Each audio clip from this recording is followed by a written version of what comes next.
எல்லாருக்கும் குரேசி நல்வாழ்த்துக்கள். எனக்கு சொல்லல,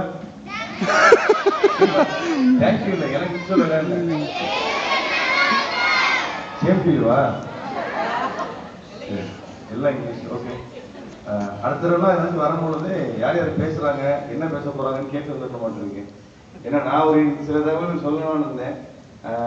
செல்வராணி வந்து பாதி சொல்லிட்டாங்க. அதுல மீதியை வந்து அதாவது நாங்கள் உங்களுக்கு ஏதாவது சொல்லணும்னு வந்தால் அவங்க நிறைய எனக்கு சொல்லிட்டு போயிட்டாங்க. இனிமேல் வந்து இந்த ஃபாஸ்ட் ஃபுட் சாப்பிடக்கூடாது அப்படிங்கிறத இன்னைக்கு ஒரு முடிவாக எடுத்திருக்கேன். அன்னைக்கு எங்களுக்குலாம் வந்து வெளியில தங்கியிருக்கனால அதிகமாக தான் சாப்பிட வேண்டியிருக்கு. ஆனால் இன்னைக்கு வந்து கேட்டுட்டு உறுதிமொழி தான் வாங்கி கொடுத்தாங்க. ஸோ அதனால நான் வந்து கண்டிப்பாக ஃபாலோ பண்ணுவேன். நீங்களா ஃபாலோ பண்ணுவீங்களா? கண்டிப்பா பண்ணுவோமா? என்னென்ன சொன்னாங்க ஞாபகம் இருக்குதா? சரி, ஓகே. சரிங்களா, ஒரு நிமிஷம் கண்ணை மூடுங்க. கண்ணை மூடுங்க டக்குன்னு. கண்ணை மூடி அமைதியா இருக்கணும். கண்ணை மூடவே இல்லைங்க. சுத்தி டீச்சர்ஸ் எல்லாம் இருக்காங்க, பார்ப்பாங்க. கண்ணை மூடி எதையுமே யோசிக்க கூடாது. அமைதியா, வாயெல்லாம் தொடக்கூடாது. வாயை துறக்கிறது, சிரிக்கிறது, கண்ணை மூடணும்.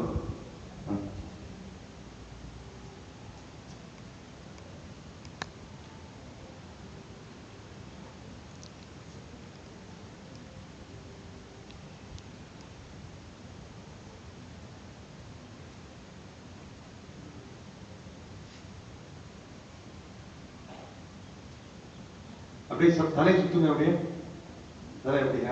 ரைட் சைடுல கண்ணை மூடிட்டே சுத்தணும். கண்ணை திறந்தீங்க அப்படி சுத்திட்டே இருக்க விட்டுருங்க. ப்ரோக்ராம் முடியாது. அப்படியே லெஃப்ட்ல சுத்துங்க.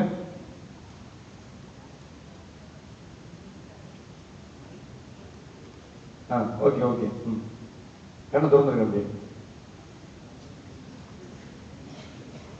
ஓகே, இதெல்லாம் எதுக்கு பண்ண சொன்னேன்? சும்மா சொன்னா மைக் போய் சொன்னா நீங்க பாட்டு பண்ணிடுறதா?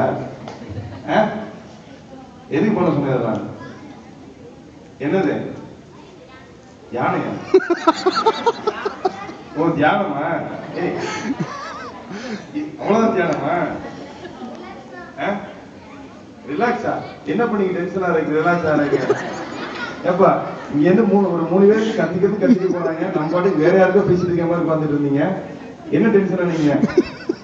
காலையில உட்காந்து டென்ஷன் பண்ணிட்டாங்களா? வேற எதுக்கு சொன்னேன்? எது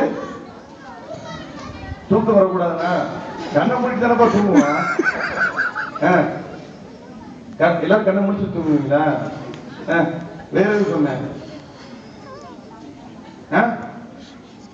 தெரியலையா? சொல்லு.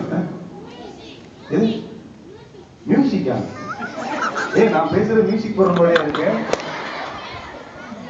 மியூசிக்லாம் பேக்ரவுண்ட்ல போடவே இல்லையா? வேற என்ன?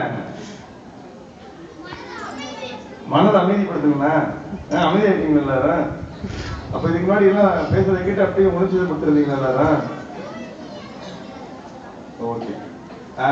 முதல் உங்களை எல்லாரும் அமைதியா இருக்க சொன்னேன் இல்லையா? ஒரு 15 செகண்ட். அதுக்கே ரொம்ப போராடியாச்சு. ரீசெண்டா ஒரு இடத்துல அட்டாக் நடந்துச்சு தெரியுமா? தீவிரவாத தாக்குதல். எங்க நடந்துச்சு தெரியுமா? எங்க? பாகிஸ்தான்ல. அங்க வந்து இந்த மாதிரி நிறைய பள்ளி குழந்தைகள் வந்து என்ன இறந்து போயிட்டாங்க. ஸோ உங்களை ஃபர்ஸ்ட் ஒரு 15 செகண்ட் அமைதியா இருக்க சொன்னது அவங்களுக்காக தான். சரியா? ஓகேவா? அடுத்த தலையை சுத்த சொன்னேன். அது எதுக்கு சொன்னேன்? தலையை இப்ப ரைட்டை சுத்துங்க, லெஃப்ட்ல சுத்துங்க. அது எதுக்கு சொன்னேன்? கழுத்து பிடிக்கும். சரி, நைட் எல்லாம் அப்படி ஒருத்தரே படுத்துவீங்கல்ல, அதுக்கு கழுத்து பிடிச்சிருக்கோம் அப்படின்னா அது சும்மா சொன்னேன். சரியா? இப்படிதான் நம்ம நிறைய விஷயங்கள் வந்து சும்மாவே பண்ணிட்டு இருக்கோம். ஏன் பண்றோம், எதுக்கு பண்றோம் அப்படின்னு தெரியாம நிறைய விஷயங்கள் பண்ணிட்டு இருக்கோம். ஸோ எந்த ஒரு விஷயங்கள் பண்ணாலும் ஏன், எதுக்காக பண்றோம் அப்படிங்கறத என்ன பண்ணணும், எப்பவுமே தெரிஞ்சுக்கணும். கொஞ்சம் அமைதி. மறுபடியும் கண்ணை மூட சொல்லணுமா? சரியா? ஏன் பண்ண சொல்றோம், எதுக்காக பண்ண சொல்றோம்? யாராச்சும் ஒரு விஷயம் உங்கள்ட்ட சொன்னாங்க அப்படின்னா இது ஏன், எதுக்காக பண்றோம், எப்படி பண்றோம் அப்படின்ட்டு இந்த மாதிரி வந்து என்ன பண்ணணும், எந்த ஒரு விஷயங்கள் பண்ணாலுமே நம்ம என்ன பண்ணணும், கொஸ்டின் பண்ணிட்டே இருக்கணும். இது எதுக்காக பண்றோம் அப்படிங்கிறது. சரியா? அந்த ஒரு பண்பை நீங்க வந்து வளர்த்துக்குங்க. இந்த தீவிரவாத தாக்குதல் அடிக்கடி நடக்குது இல்லையா? அதுக்குலாம் என்ன காரணமா இருக்கும்? என்ன காரணமா இருக்கும்? ஸ்கூல்ல போய் ஒரு எல்லாரும் இருக்கிற ஸ்கூல்ல போய் என்ன பண்றாங்க, ஒரு 117 குழந்தைகள் வந்து கொண்டுட்டாங்க. அதுக்கு என்ன காரணமா இருக்கும்? நாடு வளர்ச்சி அடையக்கூடாதுன்னு. வேற அவங்க வீட்டுல அவங்க அப்பா அம்மா ஒழுங்கா வளர்க்கலையா? இல்ல அந்த ஸ்கூல்ல டீச்சர்ஸ் எல்லாம் ஒழுங்கா சொல்லி கொடுக்கலையா?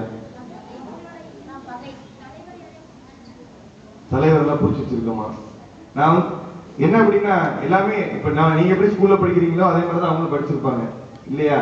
அதே மாதிரி அவங்களுக்கு அப்பா அம்மா இருந்து எல்லாம் சொல்லி கொடுத்துருப்பாங்க. இருந்தே அதை மீறி ஏன் இதெல்லாம் நடக்குதுன்னா என்னது, அந்த வந்து ஒரு சரியான முறைப்படுத்துதல் இல்லை அப்படிங்கிறதா. சரியா? தவறான வழியில வந்து என்ன பண்ணிடுறாங்க, அவங்க பாட்டுக்கு போயிடுறாங்க. ஏன் ஏதாச்சும் ஒரு விஷயம் பண்ண சொன்னா எதுக்காக பண்ண சொல்றோம் அப்படிங்கிறதெல்லாம் எதுவும் யோசிக்கிறது கிடையாது. மெயினா வந்து என்னது, தனி மனித ஒழுக்கம் அப்படின்னு சொல்லுவோம். சரிங்களா? நம்ம வந்து என்ன பண்ணணும், நம்ம வந்து ஃபர்ஸ்ட் கரெக்டா இருக்கணும். இப்ப சொன்னாங்க இல்லையா, ஸ்கூல்லாம் நீட்டா வச்சுக்கணும், நிறைய வந்து பிளாஸ்டிக் எல்லாம் தூக்கி போடுறோம் பண்றோம் அப்படின்னு நிறைய விஷயங்கள் சொன்னாங்க.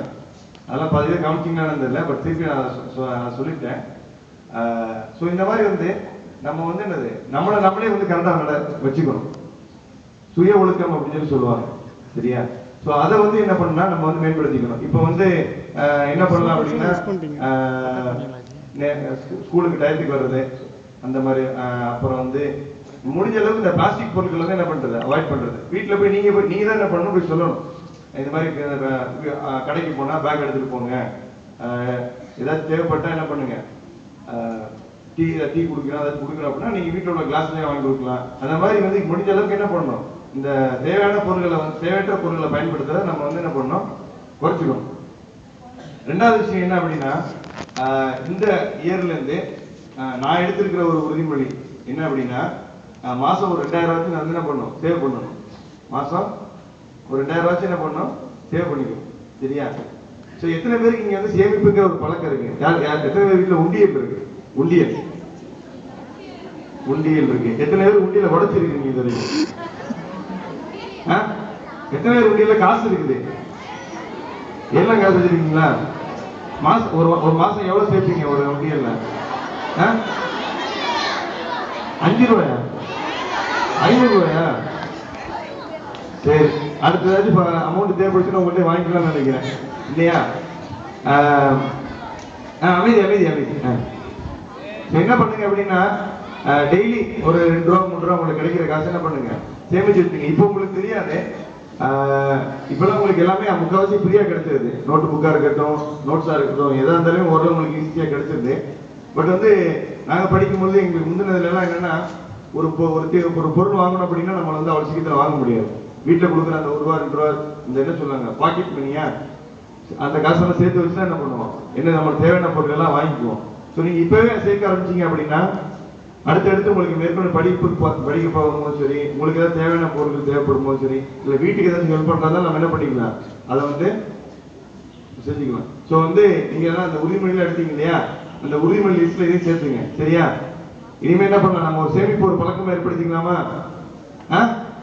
என்னது, ஏன் வாயவே தொடர்பு மாட்டேங்கிறீங்க? சரியா? ஸோ மொத்தமே நான் வந்து 2 விஷயங்கள் தான் சொல்ல வந்தது. என்ன பண்ணணும், நம்ம கரெக்டா இருக்கணும். சரியா? சேமிப்பை வந்து என்ன பண்ணணும், ஒரு பழக்கமா நம்ம ஏற்படுத்திக்கணும். அடுத்த வருஷம் நான் கேட்பேன், அடுத்த வருஷம் வந்து 26ஆம் தேதி கேட்பேன், இன்னைக்கு கணக்கு வச்சுக்கோ, அடுத்த வருஷம் யார் இவ்வளவு நேரம் யார் வந்து அதிகமா சேர்த்திருக்காங்கன்னு சொல்லி பார்ப்போம். சரியா? எனக்காக கிடையாது, இது உங்களுக்காக. ஓகேவா? ஒவ்வொரு நிகழ்ச்சி நடக்கும்போது சரி, ஒவ்வொரு விழாக்கள் நடக்கும் பொழுதும், எந்த ஒரு நல்ல விஷயங்கள் நடக்கும்போது நம்ம என்ன பண்ணோம், நம்மளே ஒரு தீர்மானம் எடுத்துக்கணும். நான் இப்படிதான் இருக்க போறேன், இப்படிதான் பண்ண போறேன் அப்படின்னு சொல்லி பண்ணிக்கலாமா? என்ன தூங்கிட்டீங்களா? சத்தமே வரலையே, மறுபடியும் ஒரு எக்ஸசைஸ் கொடுக்கவா? வேணாமா? Okay, thank you. எல்லாருக்கும் குடியரசு தின நல்வாழ்த்துக்கள்.